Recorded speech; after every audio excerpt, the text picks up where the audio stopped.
Hello दोस्तों, स्वागत है आप सभी का। आई होप आप सभी बहुत अच्छे से पढ़ रहे होंगे। और आज हमारे ब्लॉग का 5वां दिन है।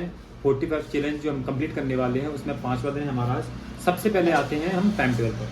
तो आज का टाइम टेबल मैंने बहुत ही सोच समझ के अच्छे से तैयार किया है, और जिसमें कि हमारा पहला जो सब्जेक्ट रहने वाला है वो है समाज विज्ञान। तो आप देख सकते हो आज के टाइम टेबल में भारत में अपवाह तंत्र, जो कि सेकंड हमारा टॉपिक है टाइम टेबल में, सिलेबस में, उसमें हिमालय की नदियां, उपराज्य भारत की नदियां। ठीक है, तो 3 चीजें पढ़ने वाले हैं, भारत में अपवाह तंत्र, हिमालय की नदियां, उपराज्य भारत की नदियां। दोस्तों इसके लिए मैं इतना अच्छा, इतना प्यारा नोट्स आपके लिए लेकर आया हूं कि इन नोट्स को पढ़ने के बाद आपको कहीं भी नहीं भटकना पड़ेगा। आपके लिए सब कुछ इतना इजी, इतना आसान हो जाएगा कि आप भी कहो कि आज हमको क्या मिल गया। ठीक है, तो चलिए सबसे पहले मैं लेके चलता हूँ आपको, देन उसके बाद मैं आगे से उसको जो अपना टाइम टेबल उसको कंटिन्यू करूंगा कि इसके बाद हमें विज्ञान में क्या पढ़ना है, मैथ में क्या पढ़ना है, हिंदी में क्या पढ़ना है, इंग्लिश में क्या पढ़ना है। सबसे पहले अपन आते हैं समाज विज्ञान पे। दोस्तों आप देख सकते हो आज का जो टॉपिक है, आप देखिए यहाँ पे भारत का अपवाह तंत्र, हिमालयन अपवाह तंत्र और प्रायद्वीपीय अपवाह तंत्र। ठीक है, और इसका नोट्स तो इतना प्यारा है कि आप मतलब कहोगे कि सब कुछ हमें इसमें मिल ही गया। मैं कहीं ना अब आपको कोई इस टॉपिक के लिए यूट्यूब पे क्लास लेने की जरूरत नहीं है, आपको कहीं पढ़ने की जरूरत नहीं है। बस आप इसको समझ लीजिए जो कि मैं आपको भी समझाने वाला हूँ, और बस आप इसके नोट्स बना लीजिए। इसको मैं टेलीग्राम पे सेंड कर दूँगा। देखिए सबसे पहले भारत का अपवाह तंत्र है। तो अपवाह तंत्र होता क्या है, पहले तो इसको बताया गया है। फिर अपवाह तंत्र के प्रारूप क्या होते हैं, प्रारूप में आप देखिए, एक तो वृक्षाकार प्रारूप होता है। जैसे कुछ नदियां जो होती है ना, वृक्षाकार आकृति में बहती हैं। ठीक है, ऐसे कि एक शाखा यहाँ से फूट गई, एक शाखा यहाँ से फूट गई, आगे जाके मिल गई। फिर जब समुद्र में आके मिलती है तो वो भी वहाँ पे वृक्षाकार प्रतिरूप में जाके क्या होती है, मिलती है। तो इसलिए अपन क्या बोलते हैं, इसको वृक्षाकार प्रतिरूप बोलते हैं। कुछ आयताकार प्रतिरूप है, ठीक है, अरीय प्रवाह प्रतिरूप है, अभिकेंद्रीय प्रतिरूप है, ठीक है, बलियाकार प्रतिरूप है। तो यही टॉपिक है जो सिलेबस में दिया हुआ है, इसको आपको क्या करना है दोस्तों, पढ़ना है। देखिए साथ में इसमें क्या, इसके डायग्राम भी दिए गए हैं, तो आप अच्छे समझ सकते हैं, कोई दिक्कत नहीं है आपको। ठीक है दोस्तों, इसके बाद आता है हिमालयन अपवाह तंत्र और प्रायद्वीपीय भारत का अपवाह तंत्र। इनमें डिफरेंस क्या है। ठीक है, तो आपके देखिए यहाँ पे 7 से 8 पॉइंट आपको डिफरेंस करने के लिए दिए गए हैं कि भाई हिमालयन अपवाह तंत्र और जो प्रायद्वीपीय अपवाह तंत्र, इसमें डिफरेंस क्या होता है। देखिए हिमालय का अपवाह तंत्र है ना, वो क्या है, जो नदियां हिमालय से निकलती हैं, जैसे सिंधु है, झेलम है, चिनाब है, रावी है, सतलज है, ब्यास है, गंगा है, ब्रह्मपुत्र है। तो सारी नदियां कहाँ से निकल रही है, हिमालय से निकल रही है। तो इसको अपन क्या बोलेंगे, हिमालयन अपवाह तंत्र बोलेंगे। बस अब आपको इसमें क्या पढ़ना है, आगे अपन देखेंगे कौन सी नदी कहाँ से निकल रही है, कहाँ जाके मिल रही है। ठीक है, उसकी लंबाई कितनी है, चौड़ाई कितनी है, सारी चीजें। देन इसका अपन देखते हैं प्रायद्वीपीय नदियां। तो प्रायद्वीप क्या होता है, मैंने आपको बताया था, जो अपना भारत होता है उसके दक्षिण का जो पूरा हिस्सा है, तो केरल, कर्नाटक, तमिलनाडु है, ठीक है, उड़ीसा है, तो सारा क्या है, ये प्रायद्वीप बोलते हैं इसको। तो प्रायद्वीपीय नदियां कौन कौन सी है, कृष्णा है, कावेरी है, गोदावरी है। तो ये नदियां जो दक्षिण में बहती हैं उन्हें अपन प्रायद्वीपीय नदियां बोलेंगे। तो इनका उद्गम कहाँ से हो रहा है, इनका समापन कहाँ से हो रहा है, वो सारी चीज इसमें जाएंगी। ठीक है, इसके बाद में इसमें बहुत सारे पॉइंट्स हैं। ठीक है, जैसे कि ये जो होती हैं वर्षा पर निर्भर करती हैं प्रायद्वीपीय नदियां, और जो हिमालय की नदियां होती है वर्षा पर निर्भर नहीं करती, क्योंकि वहाँ पे बड़े बड़े हिम ग्लेशियर पिघलते हैं, जो हिम पिघलती है उनसी नदियां बहती रहती हैं वो। ठीक है, और ये कैसी होती हैं, ये हिमालय वाली नदियां होती है ना, ये हमेशा बहती रहती हैं, और ये क्या बरसात के अनुसार बहती हैं। ठीक है, तो ये सारे पॉइंट्स आप यहाँ पे पढ़ लेंगे। देन इसके बाद देखिए आपको कितना अच्छा डायग्राम दिया हुआ है यहाँ पे है, ये डायग्राम को आप देख लीजिए। इसके बाद में आप आएंगे हिमालयन अपवाह तंत्र पे। ठीक है, मैं बहुत शॉर्ट में समझा रहा हूँ आपको, बहुत शॉर्ट में, पर नोट्स में आपको पढ़ के मजा ही आ जाएगा। ठीक है, तो हिमालय अपवाह तंत्र आप क्या देखोगे, सिंधु नदी तंत्र एक तो सिंधु नदी तंत्र क्या होता है, एक नदी निकलती है सिंधु नदी, वहां से सिंधु में कौन कौन सी नदी आके मिल रही है, झेलम, चिनाब, रावी, सतलज, ब्यास। तो इन सबको क्या बोलेंगे, बस सिंधु नदी तंत्र बोलेंगे। देन इसके बाद अपन पढ़ेंगे गंगा नदी तंत्र। तो गंगा नदी तंत्र में, ऐसे गंगा नदी निकली हिमालय से, तो उसमें यमुना भी जाके मिल जाती है। ठीक है, उसमें अपनी कौन सी कोसी, मतलब जितनी सारी नदियां उसमें जाके मिल रही हैं गंगा नदी में, वो गंगा नदी तंत्र हो जाएगा। देन इसके बाद ब्रह्मपुत्र नदी तंत्र आएगा।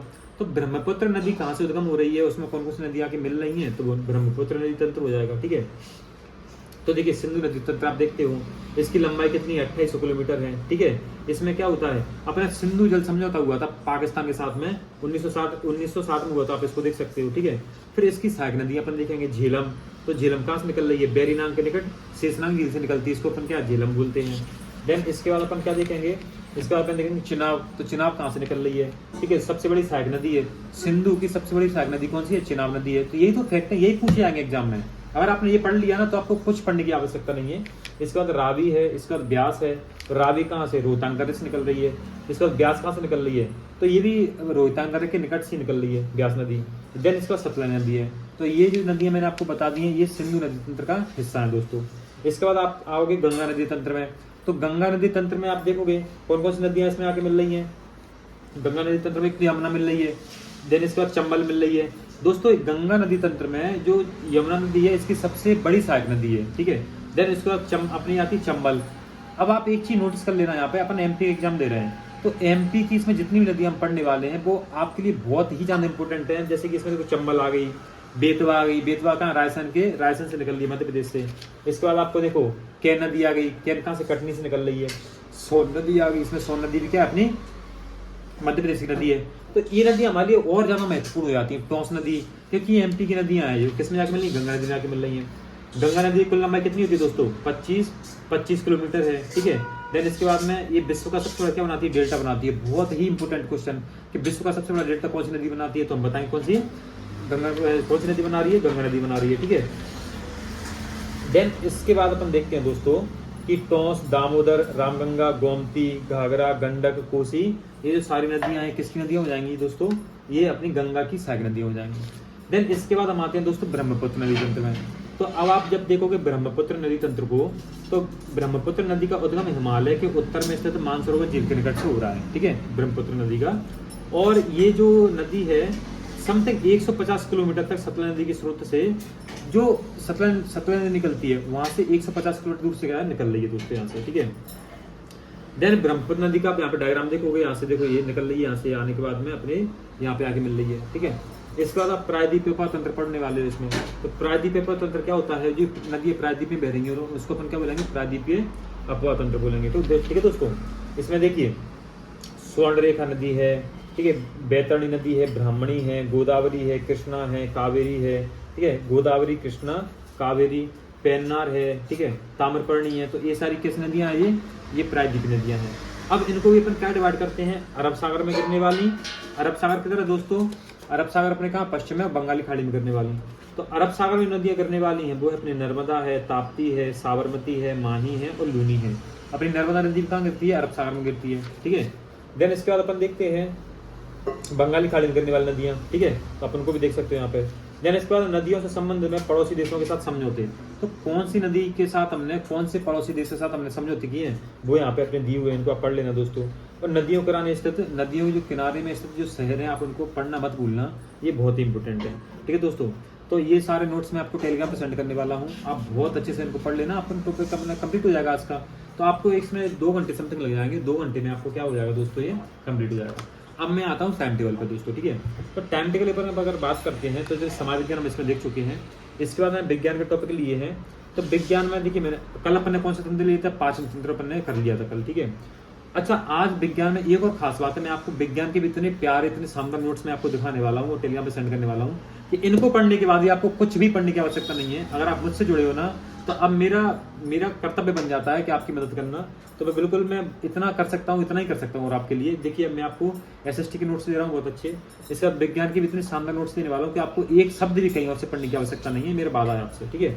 तो देखो मनुष्य में उत्सर्जन पढ़ने वाले हैं अपन आज, देन इसके बाद प्रजनन पढ़ने वाले हैं, देन तंत्र की संरचना एवं कार्य, जैसे कि नर्व सिस्टम कैसे कार्य कर रहा है हमारी बॉडी में, जो नर्व सिस्टम है, तंत्र का तंत्र है।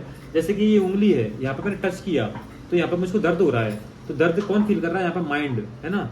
तो यहाँ से दर्द का तंत्र के माध्यम से किसको हिट कर रहा है, माइंड को, कि भाई यहाँ पे दर्द हो रहा है, ठीक है। तो ये तंत्र का तंत्र कैसे कार्य करता है मैं आपको भी समझाने वाला हूँ। इसके बाद आप देखते हैं परिसंचरण तंत्र, यानी कि हमारे शरीर में रक्त कैसे कार्य कर रहा है, रक्त में क्या क्या होता है, ब्लड प्लेटलेट्स कितनी होती है, ठीक है, व्हाइट ब्लड सेल से श्वेत रक्त कणिकाएं या लाल रक्त कणिकाएं कितनी होती है, वो सारी चीजें मैं आपको बताने वाला हूँ। देन इसके बाद मैथ की बात करेंगे। तो चलिए सबसे पहले विज्ञान के लिए निकालता हूँ आपके लिए प्यारे से नोट्स में। विज्ञान के लिए हम क्या करने वाले हैं, देखिए सबसे पहले तो मैं आता हूँ, जो कल मैंने नोट्स तैयार किए थे आपके लिए, मानव में पाचन तंत्र, मैं आपको सेंड नहीं कर पाया था। तो आप देख सकते हो मानव में पाचन तंत्र, ये जो नोट्स है इसको मैं सेंड करूंगा आपको। इसमें पाचन तंत्र में देखते हैं पाचन तंत्र कैसे कार्य करता है, ठीक है। इसके बारे में जीव किस प्रकार के होते हैं, शाकाहारी है, मांसाहारी है। पाचन में देखो क्या क्या कार्य करता है, आहारनाल है, मुख गुहा है, आमाशय है, छोटी आंत, बड़ी आंत। यानी कि पाचन क्रिया में छोटी आंत का कार्य क्या है, बड़ी आंत का कार्य क्या है, ठीक है, आमाशय का कार्य क्या है, ठीक है। लार ग्रंथि कैसे कार्य कर रही है, जैसे हमने खाना मुंह में डाला तो जैसे चबा रहे तो उसमें लार ग्रंथि लार डाल रही है, तो लार का कार्य क्या होता है, ठीक है। इसके बाद यकृत तो अग्नाशय यानी पेनक्रियाज, अग्नाशय इंग्लिश में क्या बोलते हैं, पेनक्रियाज। यानी कि यकृत लीवर कैसे कार्य कर रहा है हमारा। देन हम देखेंगे अग्नाशय कैसे कार्य कर रहा है हमारा, ठीक है। तो मुख में अपन देखेंगे अपने जो दांत होते हैं, कौन सा दांत कहाँ पर खाना को चबा रहा है, ठीक है, काट रहा है, कौन सा दांत काट, कृंतक है, रत्नक है, ठीक है, मोलर, प्री मोलर, ये दांतों के प्रकार है, आप देख लेंगे इसमें। देन इसके बाद आप क्या देखेंगे अपन, मुख गुहा में खाना पहुंचेगा। उसके बाद में कहाँ पहुंचता है खाना, देखिए जो जीभ के अग्रभाग और पश्चिम भाग, मध्य भाग कैसा स्वाद अनुभव करते हैं वो आप इसमें देखोगे। फिर आमाशय क्या कार्य कर रही है, आमाशय को जो कार्य होता है वो क्या कार्य होता है, मानव का आमाशय 3 कक्षी होता है, जबकि जुगाली करने वाले जीवों का आमाशय 4 कक्षी होता है, तो अपन आमाशय 3 कक्षी है, ठीक है। देन इसके बाद आप देखोगे आमाशय की दीवार में क्या होता है, तनु HCl होता है, जो आमाशय होता है उसकी दीवार में क्या होता है, HCl अम्ल होता है, जो कि भोजन में मिल जाता है और भोजन के हानिकारक जीवाणु को नष्ट कर देता है, ठीक है। तो आप इसके बाद देखोगे इसमें क्या छोटी आंत क्या कार्य कर रही है, बड़ी आंत क्या कार्य कर रही है हमारी, ठीक है। इसके बाद आप क्या देखोगे इसमें लार ग्रंथि क्या कार्य कर रही है, जैसे कि देखिए टाइलिन, लाइसोजाइम। लार में क्या होता है, लार में दोस्तों टाइलिन और लाइसोजाइम होता है। क्वेश्चन हमारे एग्जाम ऐसे आएगा, बताइए लार में क्या होता है, तो हम बताएंगे लार में सब टाइलिन होता है और लाइसोजाइम होता है, ठीक है। तो ये टॉपिक का ये कंप्लीट करने के बाद अपन कहाँ पे आते हैं, अपन आते हैं देखिए सेकंड जो अपन ने टॉपिक लिया था जब अपनी साइंस का, वो है अपना उत्सर्जन, ठीक है। तो चलिए पहले अपन उत्सर्जन को देख लेते हैं। ये अपना है उत्सर्जन तंत्र, ठीक है, इसको अपन क्या बोलते हैं, उत्सर्जन तंत्र होता है ये। तो उत्सर्जन तंत्र में अगर अपन देखते हैं तो 2 अंग होते हैं, तो मुख्य और एक होते हैं सहायक। मुख्य में होता है किडनी और सहायक में क्या होता है अपना त्वचा है, लिवर है, फेफड़े, आंत आदि। देखिए त्वचा भी अपना उत्सर्जन है, जो अपन पसीना आता है ना, पसीना, तो पसीना जो निकल रहा है बाहर, ये उत्सर्जित पदार्थ है, पसीना अपना क्या है, उत्सर्जित पदार्थ है। देन इसके बाद अपन देखते हैं क्या, लीवर, पैनक्रियास, लीवर है, फेफड़े हैं, आंत। देखो फेफड़े क्या कर रहे हैं, फेफड़े तो उत्सर्जन कर रहे हैं, अपन ने ऑक्सीजन ली पर कार्बन डाइऑक्साइड कौन बाहर निकाल रहा है, फेफड़े बाहर निकाल रहे हैं, तो वही तो उत्सर्जन कर रहे हैं ना, तो ये उत्सर्जित पदार्थ हो जाते हैं, ठीक है। इसके बाद में अपन देखें किडनी की, देखेंगे संरचना, देखेंगे किडनी की, उसके कार्य देखेंगे, कैसे किडनी वर्क कर रहा है, ठीक, कैसे यूरिन को बाहर निकाल रहा है, ठीक है। देन इसके बाद हम क्या देखते हैं इसमें, अभी हम देखेंगे रक्त परिसंचरण तंत्र, जो रक्त परिसंचरण तंत्र पढ़ने वाले हैं उसको देखेंगे इसमें। तो परिसंचरण तंत्र कैसे कार्य कर रहा है, ठीक है, तो आप इसमें देख पाओगे सारी चीजें, जैसे कि जो ब्लड होता है उसमें देखिए प्लाज्मा कितना है, रक्त कणिका कितनी है, ठीक है, वाइट WBC RBC कितने, मतलब कितने प्रकार के होते हैं, कितना मात्रा होती है, वो आप सारी चीजें इसमें देख पाओगे। रक्त प्लाज्मा इसमें आप देख पाओगे, ठीक है। तो ये नोट्स मैं आपको सेंड करने वाला हूँ। और देन इसके बाद में अपना जो है नर्व सिस्टम, तो ये नर्व सिस्टम का मेरा टॉपिक है इसमें, तो नर्व सिस्टम का सेंड कर दूंगा आपको मैं, कि पेशियाँ कैसे कार्य कर रही हैं, ठीक है, टेंडन लिगामेंट कैसे कार्य कर रहे हैं, तो सारी चीज इसमें सेंड करने वाला हूँ। और मैं आपको क्या सेंड करने वाला हूँ, पाचन क्रिया, ठीक है, सॉरी पाचन क्रिया, प्रजनन तंत्र, यानी कि मनुष्य का प्रजनन तंत्र कैसे कार्य कर रहा है, ठीक है, तो वो सारी चीजें मैं इसमें साइंस में सेंड करने वाला हूँ, ठीक है। तो 2 टॉपिक हमने भी कंप्लीट कर लिए हैं। तीसरा अपना आता है मैथ का टॉपिक, ठीक है। चलिए मैथ में हमने आज क्या लिया है, एक तो पूर्णांक है, भिन्न है, दशमलव है, परिमेशन क्या है, वर्ग और वर्गमूल, घन और घनमूल, घातांक और घात और परिमेशन क्या है, ठीक है। तो इतना टॉपिक अपन ने किसका लिया हुआ है दोस्तों, अपन ने मैथ का लिया हुआ है इतना टॉपिक। तो देखो पूर्णांक संख्या तो अपन को पता ही है, 0 से लेके अपने जितने भी सारी संख्या सब पूर्णांक ही है वो। उसके बाद भिन्न आपको पता ही है, दशमलव आपको पता है, परिमेशन क्या आपको पता है, वर्ग और वर्गमूल क्या होते हैं, ठीक है, वर्ग कैसे निकालते हैं, वर्गमूल कैसे निकालते हैं, यानी सभी की क्लास में आपको सेंड कर दूंगा टेलीग्राम चैनल पे, ठीक है, आप वहां से इसको कंप्लीट करिए आज। देन हिंदी में हमको आज क्रिया और विशेषण, ठीक है, यानी कि वर्ग, क्रिया और विशेषण, यानी कि विशेषण और क्रिया क्या होते हैं, लूसेंट की किताब मैंने आपको दिखाया था, वहां से आपको क्रिया विशेषण मिल जाएंगे, मैं आपको भी दिखाने वाला हूँ लूसेंट में, लूसेंट की मेरी हिंदी की, ठीक है। तो उसमें अभी आप देखेंगे क्रिया और विशेषण हम पढ़ने वाले हैं आज।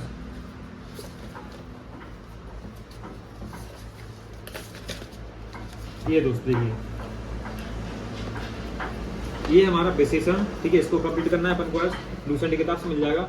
और इसी में अपन मिली क्रिया, सर्वनाम के बाद में क्या आएगी, क्रिया हुई यहाँ पे। तो क्रिया और विशेषण दोनों के नोट्स में आपको सेंड कर दूंगा टेलीग्राम पे, इसको कंप्लीट करिए अपना, ठीक है। और देन इसके बाद आज है सब्जेक्ट वर्ब एग्रीमेंट। तो सब्जेक्ट वर्ब एग्रीमेंट होता है कि जैसे अपन टेंस बनाते हैं कि राम खाना पका रहा है, तो राम इज कुकिंग फूड, तो सब्जेक्ट कब आएगी, सब्जेक्ट पहले आएगा कि बाद में आएगा, वर्ब कहाँ आती है, देन इनका एग्रीमेंट कैसे होता है। तो सब्जेक्ट वर्ब एग्रीमेंट, इसकी बहुत अच्छी क्लास है मेरे पास, बहुत शानदार क्लास क्योंकि मैं ले चुका हूँ अभी, इसको मैं सेंड करने वाला हूँ आपको, ठीक है। तो आज का पूरा टाइम टेबल हमारा हो चुका है ये, ठीक है। इसमें आप देखिए समाज ज्ञान देखोगे, इसमें भारत में अपवाह तंत्र, हिमालय की नदियां, प्रायद्वीपीय भारत की नदियां, ये आपको कंप्लीट करना है, नोट्स में सेंड कर रहा हूँ। विज्ञान में मनुष्य में उत्सर्जन, प्रजनन, तंत्र की संरचना, कार्य और परिसंचरण तंत्र, इसको मैं सेंड करने वाला हूँ। मैथ है पूर्णांक, भिन्न, दशमलव, परिमेय संख्या, वर्ग और वर्गमूल, घन और घनमूल, घातांक और घात और अपरिमेय संख्या, इनकी क्लासेस नंबर सिस्टम की मैं सेंड करने वाला हूँ आपको। हिंदी में क्रिया और विशेषण है, और सब्जेक्ट में क्या होता है, इंग्लिश में सब्जेक्ट वर्ब एग्रीमेंट है। ठीक है दोस्तों, आज आपके पास पूरा दिन है, कल तक, आज का पूरा दिन है, आज की रात है, कल जब तक मेरी वीडियो अपलोड होगी अपन को एनी हाउ कंडीशन इस पूरे टाइम टेबल को कंप्लीट करना ही करना है दोस्तों। अगर हमने सपना देखा है तो उसे पूरा करने के लिए कुछ तो करना ही पड़ेगा, थोड़ी मेहनत करना पड़ेगी। और अगर आपको लगता है कि मैं आपकी थोड़ी भी हेल्प कर पा रहा हूँ तो प्लीज अप्रिशिएट करना, प्लीज वीडियो को थोड़ा लाइक करना, कमेंट करना, मुझे अच्छा लगेगा, आप मुझे अप्रिशिएट करोगे, और वीडियो को शेयर जरूर करना। और मिलते हैं नेक्स्ट ब्लॉग में। Thank you so much.